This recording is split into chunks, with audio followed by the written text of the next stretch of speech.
Within Leica Captivate, it is easily possible to import points and coordinates as well as other types of data into our jobs from a variety of different formats. And this video is one of a series of 3 that look at exactly that, importing points and coordinates into our jobs.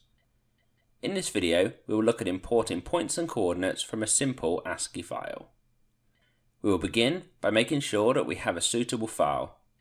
Here, we will use the file controlpoints.txt. This is a simple text file which has, as we can clearly see, a header row and is tab delimited, where the first block of information is our point IDs, the second block contains our easting coordinates, then next is our northing coordinates, followed by our height information.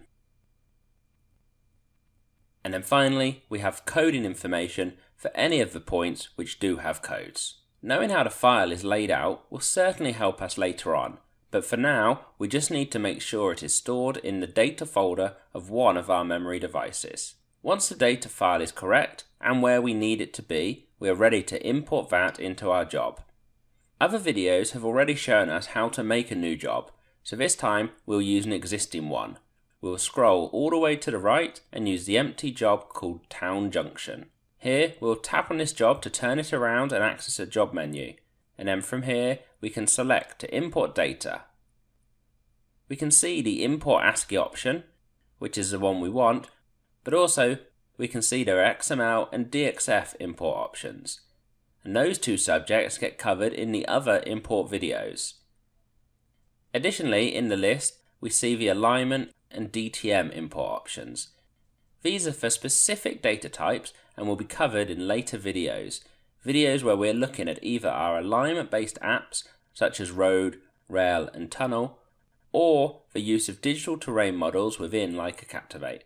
But for now, we will simply select the ASCII or GSI option.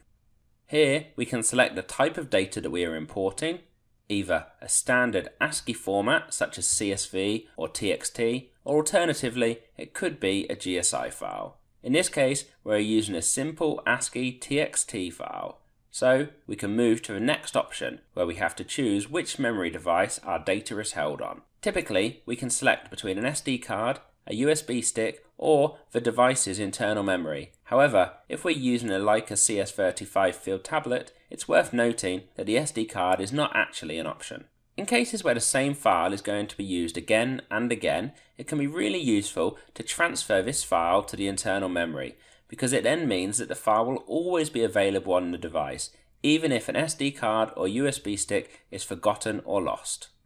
The third option in the page allows us to confirm which file we want to use. Here it is controlpoints.txt. Then we get a chance to confirm that we are importing it to the job we want to.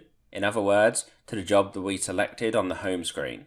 And we could actually change the job from this screen, or even have Leica Captivate automatically create a new job for us at this point simply by ticking this box, but we'll do neither of those. Next we could just press OK to import the chosen data to the selected job, but in this instance let's first take a look at the settings. We'll press Function and then press Settings, so that we are now able to tell the system the configuration of our ASCII file. As I'm sure we remember, the file did have one header row and was tab delimited. We then have point ID, then easting, then northing, and then height, and finally code in position number 5. Once this is all configured as needed, we can press OK to go back to the import screen, and then press OK once more to have that data imported. Once the data is complete, Leica Captivate provides us with a summary of the data that was imported and provides us the chance to import more data. We can decline that option and Leica Captivate will then return us back to the home screen. From here we can enter into the 3D viewer and check that the data has imported. Once we have seen that and we are happy with this, we can say that this import was a success and we can bring this video to a close.